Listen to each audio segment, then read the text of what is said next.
All right. Thanks so much, Savaughn and Suzanne, for being here on this special episode on communications and relationship dynamics.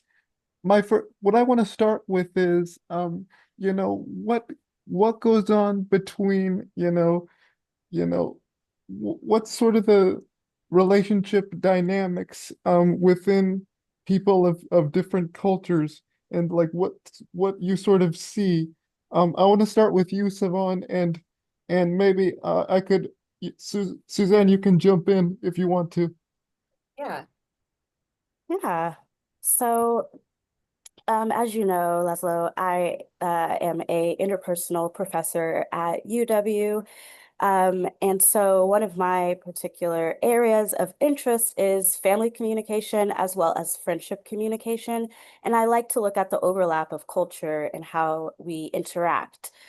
Because what we know in communication studies is that oftentimes a lot of our communication acts, behaviors, and interactions are based off of our understanding of our cultural identity, as well as understanding of cultural norms and rules.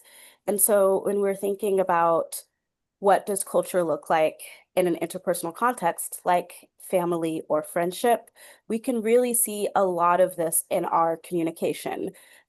Whether it's something simple, like you have a common birthday, and so you have the same horoscope, or something a bit more in depth, like or you have a friend who is the same ethnicity as you, has the same cultural norms or religious norms as you. Um, Either way, we find connections across each other through these small moments of realizing that we do have cultural connections, whether they're the same or different. Either way, we are relying on culture in terms of how we move throughout the world. Mm-hmm. And what I was going to ask Suzanne is, how does that sort of play with people of Arab and Muslim culture? How does that sort of dynamic play out? Yeah, no, definitely. I definitely see that. And even with the horoscope example, it's like sometimes when you have a conversation with someone and let's say they're really into horoscopes, that in itself it can really inform how connected you are to that person, just even with just common interests and how you kind of see the world. So yes, I definitely see that. As far as like in the Arab and Muslim in Arab cultural context, yeah, I do definitely think that a lot of your upbringing and the things that the way your culture informs how you communicate.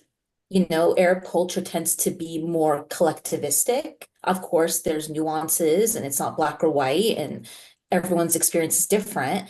Um, but that does really shape how you interact with, let's say, your peers, or can really make a big play a big part in that. How you interact with your peers, how do you interact, our expectations too. Just certain expectations around guests. Hmm. Like if you have someone come over, it's a little, there's even just cultural differences there, like of how you interact with your guests and what is appropriate and not appropriate. So just, yeah, even just seeing that as an example. Mm-hmm. My next question is like how does sort of the establishment of a friendship between cultures sort of manifest itself? Like what are some of the dynamics at play? Because Savon, you specialize in that, so I'm wondering how what your take is on that. Yeah, so I have completed a study on interracial relationships. Now, this study was done on Black, white, female friendships, but it can be applied when we're looking at intercultural communication a bit more widely in terms of discussing differences and learning and disclosing those differences within a friendship. So, what we often see in friendships is this introduction point, whether that is at a workplace or any other particular context. It could be the classroom, it could be a library, it could be Target, whatever it is, it's a common space. And once you start to have this interaction, you make a couple different decisions. So you can decide to disclose information. Let's say you're at Walmart, somebody bumps into you, and you're like, oh my gosh, I love your shoes. And they start to tell you where you got those shoes from, right? Now, you might not bring up cultural differences at that point in time. But let's say that you decide to take this friendship outside of the context of that meeting, right? You're like, let's go get coffee. As you're getting to know each other, you will start to fill out some questions. You will start to release some information yourself. So you'll engage in self-disclosure. You'll share a little bit about your culture. I actually have a really good example of this because I was getting my nails done. And this was the third time I went to go see this person, this nail tech. And this time we actually had a full-blown conversation, and she's from Vietnam. We had this conversation about brothers and siblings because she said, why are brothers always coming into your room and knocking things over and then leaving? And that common point, even though we are of two different cultures, was so relevant to our experience that we were able to make that connection across our cultures. So I was able to talk to her about my older and younger brother, and she was able to talk to me more about her family dynamics and her culture. And so I was able, even in that interaction, to learn a lot more about her culture as well as she was to learn about mine. So even though that interaction was occurring in a very like workplace environment for the nail tech, it was kind of a social environment for me, who was the client. Either way, I have made friendships with people, especially nail techs, because I tend to be very interested in their experience and their lives. And I could, by all means, decide like I want to invite Helen out to get coffee. And we would leave that context, and the self-disclosure would continue to the point where we would then start feeling out certain questions. And we would then start thinking through maybe the idea that, oh my gosh, I don't want to ask this question, but I'm curious, right? So we start to feel out the boundaries that kind of are in existence between our cultures. And once we both realize, both people in the interaction realize, like, oh, they've created a safe space of understanding. It's okay for me to ask questions to learn more about their identity and culture. Then it just kind of takes off from there. You get to really see a beautiful understanding from both individuals about their own identities as well as their understanding of another person's identity. And then hopefully with long-term friendships, you get to be a part of the identity shift as they either go further into their cultural identity or move further out of it and or blend cultures completely. And so being able to be in an interracial or intercultural friendship really does allow us the opportunity to not only explore elements of openness and understanding, but also to get to know ourselves and our identity a bit deeper as well. Mm-hmm. And Suzanne, how does that sort of translate with Arab and Muslim people that sort of like work to establish a friendship or a sort of friendship? Yeah, let's start there. Mhm. Yeah, so I would say, I definitely agree. I definitely agree with all of that. Especially the aspect of as you're having these conversations, it does give you some room to reflect on your experiences as well. It's not just it's your experience, but also learning from someone else's experience. And I also find that when people are a bit more open, like when they're disclosing a little, even just something personal like the brother, like, oh, my brother does this, it does create a safe it does create kind of a sense of safety in a sense of like, oh, okay, well, I can find something to relate to with this person as well. Like I can share something maybe more personal and we can find a way to relate. And that does really strengthen some of these, relationships. As far as in the Arab and Muslim context, I think naturally coming from a group that tends to be villainized Mhm. and ostracized, I think there always is in the beginning maybe some hesitancy around how much of myself I can share. Um, so I do find that when we notice that someone else is maybe being open about maybe their cultural experience, it does it does create a sense of safety, right? A sense of safety, like, oh, okay, well, I can maybe share a little bit about my experience, and there's more of a likelihood that that would be met with curiosity and not judgment. So I think just from our coming from an Arab Muslim background. That is one of the biggest things is, obviously tiptoeing and not knowing, again, how much of ourselves do we show or express, not knowing how other people maybe perceive us, whether it's, if they've internalized some of these negative stereotypes, or if it's too much, right? If we're being too much, too Arab, too, Muslim appearing with the way we dress and how this person receives it. So I think having these conversations allows kind of a framework to build off of. And, Mhm. just depending on the environment, we may have to, set boundaries for our own selves, right? That maybe certain spaces are not receptive to that, whereas other people are open and would want to meet that with curiosity and trying to understand. Mm-hmm.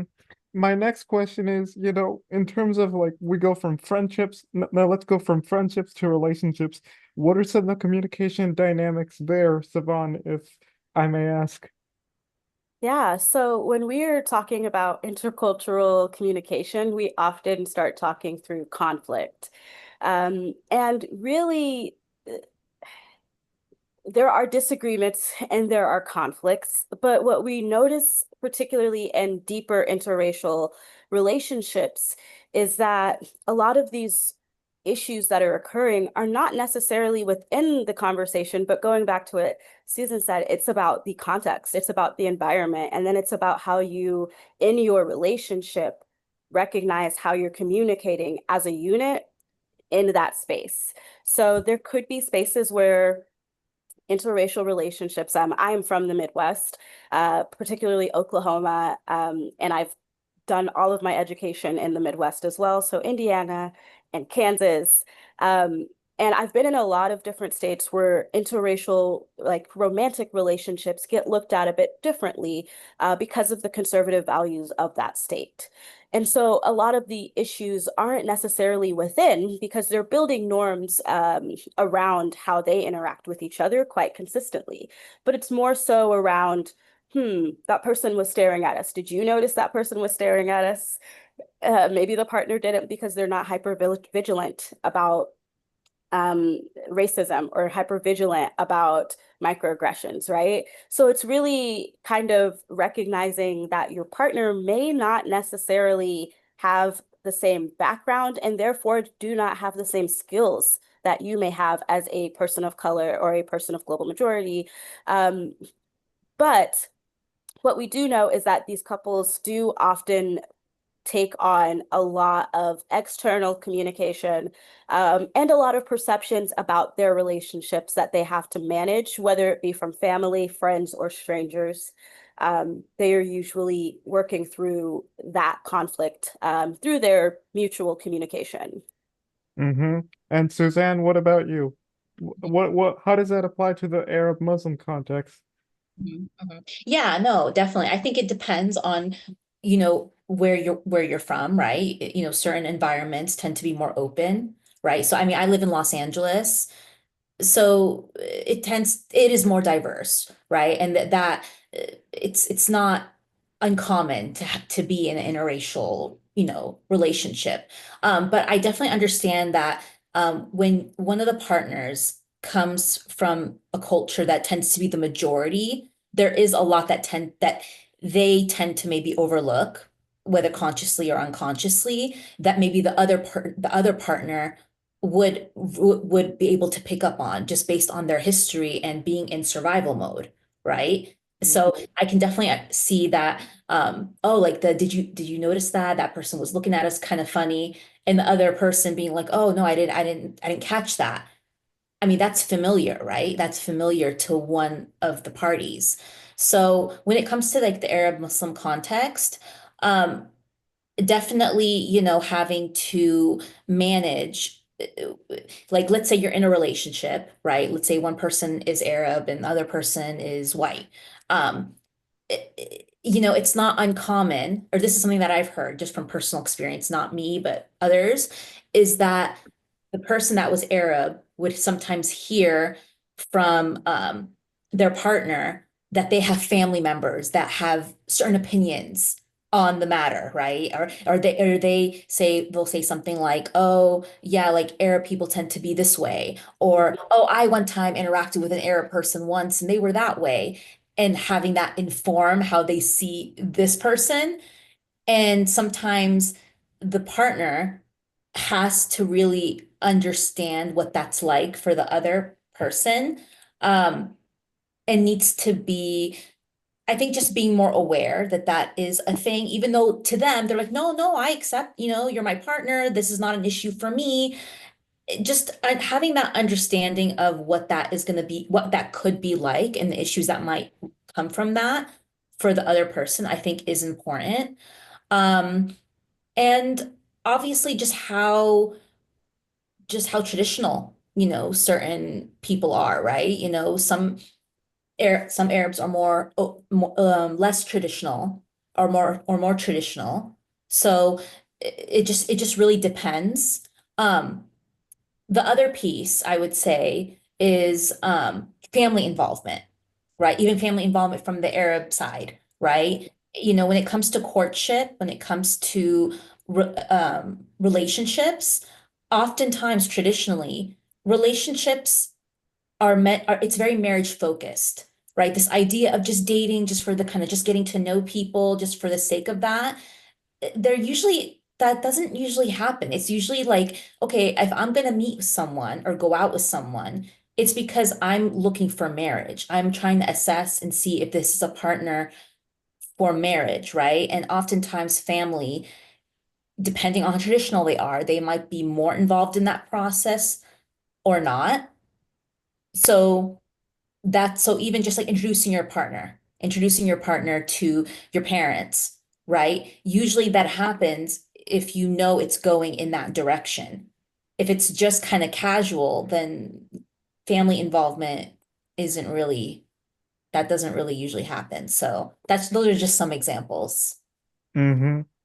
What I want to know is like what are some of the hesitancies that sort of make people sort of second guess, should I be in a relationship with someone of my different culture?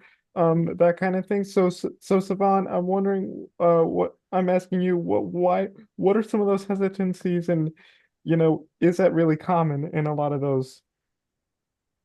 Yeah, so we tend to have a lot of insecurities and hesitations, particularly around those that are different from us. And this is just because we've been socialized in our families to view the world in a very specific way.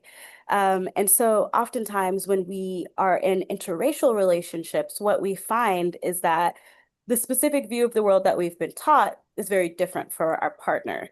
And so some of the hesitancies can be based just around these differences, right? So it could be something simple. Well, this isn't really simple, but you could think of something like a discussion, even if it's you're not there yet or you're there yet, but a discussion on having children, and thinking about child rearing, right? So how you're going to raise your child, how you were disciplined as a child versus how your partner was disciplined. Now, let's say your partner was not disciplined, right? Let's say they were just told, like, you're in timeout, sit in a corner. But your other partner, you might have experienced like corporal punishment where you were spanked and or like physically disciplined, right?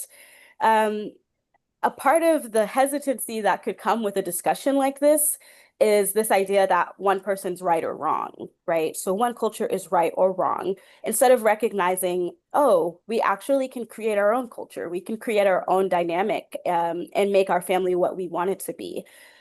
We often just think that they should adjust to us or we should adjust to them, and those are the only options. And so that is one of the major hesitancies that usually comes in with interracial romantic relationships. Other hesitancies are based around those differences and similarities, and then how open you are to those changes. Um, a really good example of this, I also do some research on military individuals, BIPOC veterans with PTSD. When presenting some of my data, I had a person come up and kind of explain their situation and how my study had created some insight for them.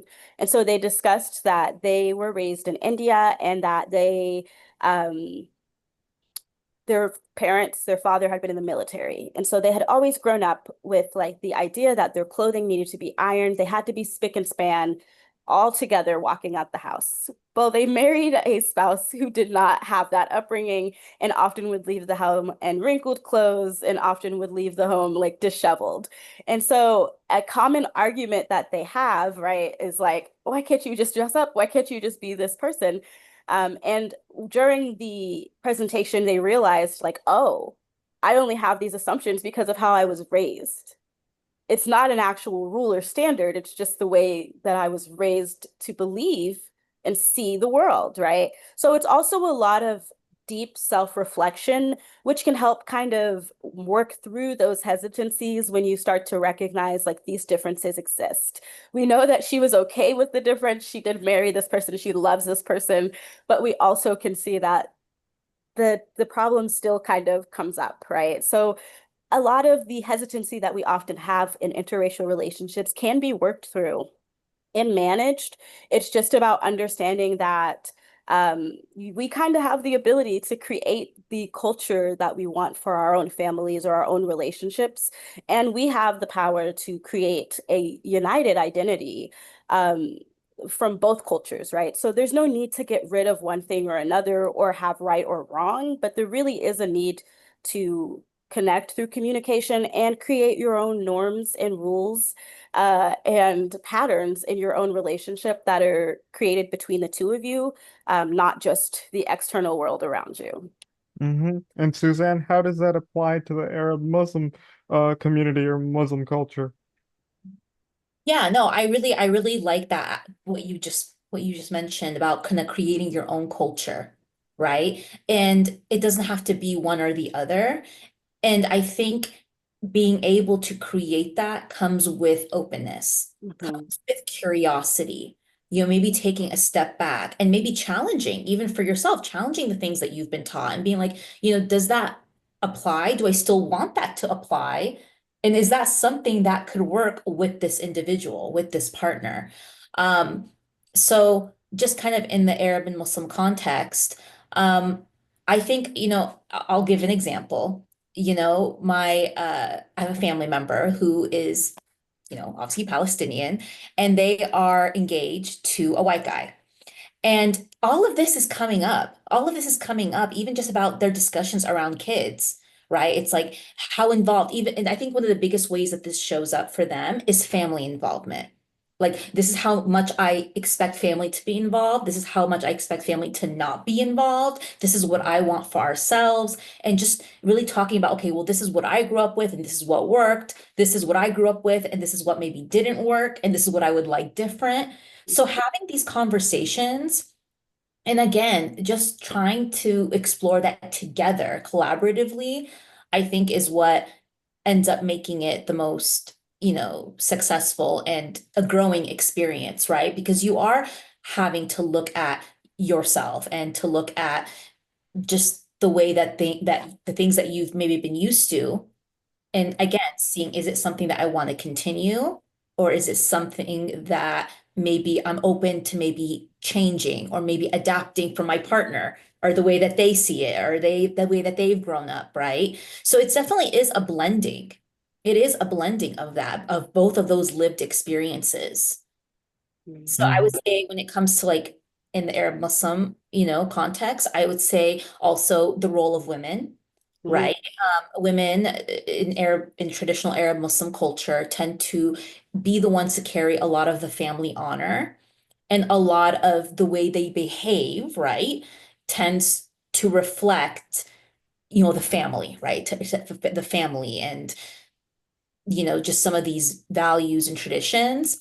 So also even just marrying outside of your race, marrying outside of your religion, that in itself is comes with its own set of, challenges. And also it is in itself is a way of maybe stepping out of what you have grown up to believe. But also even within that, you can still take on, still parts of your identity and, um, share that with your partner and see, I guess what works and what doesn't.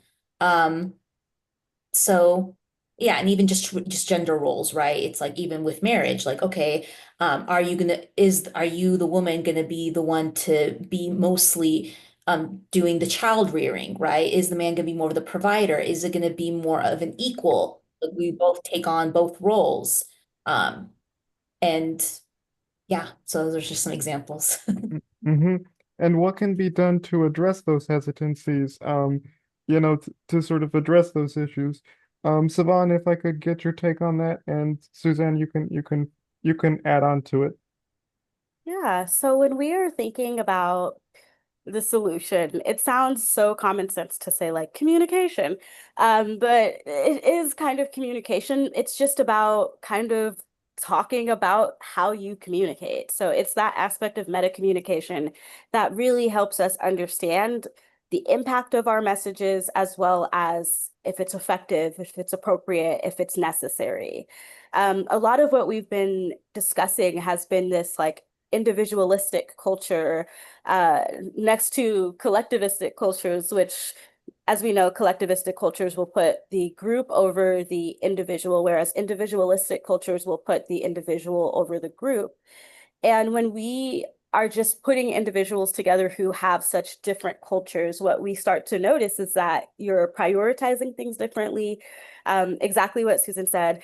Uh, a simple conversation around gender norms and roles can turn into a very large, long-standing conversation that gets continually brought up. And so understanding that these differences could be cultural, you're not like stuck in these differences. You're allowed to move out of them. You're allowed to talk about them. Is one of the really important ways to get through that hesitancy. It's also understanding that if you have a mutual goal, you and the person have a mutual goal to get closer and to learn each other more, then there has to be a foundational safe space created in order for that to occur. And so elements of non-judgmental, openness, asking questions, being open to answering questions, which can be just as hard as asking the question. Oftentimes we can be asked a question about our culture and feel very defensive, or feel the need to answer the question in the way that we know without even listening to the question, right? So really taking the time to engage in stuff like active listening, as well as recognizing that we don't know everything and it's okay not to know everything, particularly when our exposure to knowledge in the world is so diverse. And so when we're thinking about what our partner may know versus what they may not know versus what we know, um, it is important to actually talk about it and not just have it all in our heads. And so, as simple as it sounds, communication, yes. But taking the time out, whether that's like it's the end of the day, you're brushing your teeth, they're getting ready for bed, and you just ask a question about, like, what were your highs and lows today? Like, what did you really enjoy today? What was something that bothered you, right? While it might seem kind of like random or small, it can actually open up the door to deeper conversations. And so, really, just recognizing that oftentimes we choose not to say the thing, we choose not to ask the question, we choose to just base things off of our assumptions when really talking it through and or talking about, hey, I noticed you didn't notice this thing, and I actually would like it if you were a bit more aware of these types of situations so that I don't feel alone, right? Like having those hard conversations is just as important as the fun conversations around like differences and similarities. Um, as you are kind of thinking through what does it look like to sustain and like have a successful interracial friendship, relationship, workplace interaction, whatever it may be, it is really on that major concept of openness. When we allow ourselves to be open enough to understand that, like, one, our assumptions are usually not based on truth, usually based on experience. Two, depending on where you were raised or live, you might not have had access to certain information. So, like, a really good example of this is me and my older brother, we're all from Oklahoma. We're not born there, but raised there from military family. In my 20s, I realized that the Tulsa massacre was real. Had never been taught it. I lived 3 hours from Tulsa. So like that example is just to show you that like something that is a part of my culture that I had no idea existed, and that's the complexity and level of depth that we're dealing with when it comes to our relationships, is also recognizing that our partner may not know this exists within themselves, right? So understanding that it's not just about you fully knowing your partner in all aspects, but it's also about you knowing yourself in all aspects enough to feel confident enough to communicate and say the things you don't know, as well as say the things you do know, and really just collaborate with the other person to build the life you want. Mm-hmm. And Susan, how does it apply to the Arab Muslim culture, and how do you sort of create a sort of, like Savaughn said, a very shared understanding of like how, how different cultures can mesh together and work in friendships, relationships, etc. Mhm. Yeah, so I definitely agree. I definitely agree, especially around the safety, you know, creating that foundation and that safe space to have these hard conversations. And hey, sometimes once you get through those hard conversations, that is how the safety gets created, or at least starts to get created. And I think it's just acknowledging that this is hard.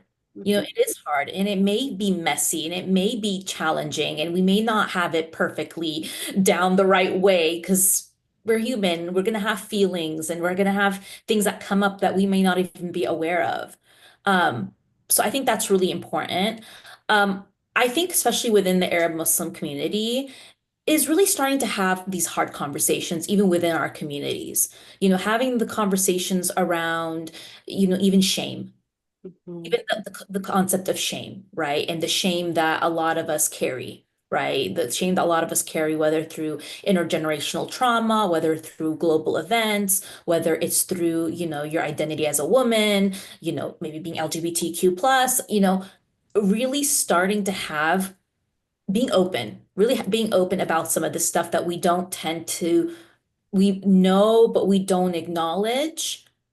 I think that has to start there. And that in itself is really hard.